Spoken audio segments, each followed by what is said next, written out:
আরে জানেমান। আরে শাকিল তুমি? হ্যাঁ বেবি, আমি এখানে। তাড়াতাড়ি যেতে হবে মার্কেটে। কি ব্যাপার, এটা আমি কারে দেখতেছি? ময়না এখানে? কি ব্যাপার শাকিল, তুমি মেট্রো রেলের নিচে কেন দাঁড়ায় আছো?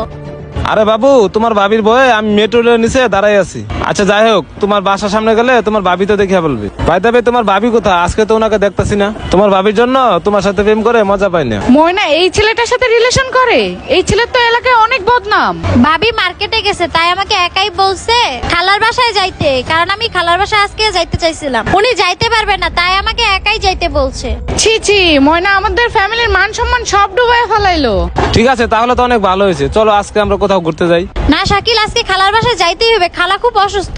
মনে তুমি শুধু শুধু নাটক করো। আমি কোথাও যাইতে চাইলে তুমি যাইতে চাও না, বুঝতে পারছো? মনে আজকে আমার সাথে তোমার যেতে হবে, কোনো নাটক চলবে না। যদি না যাও তাহলে ভাববো তুমি আমাকে ভালোবাসো না।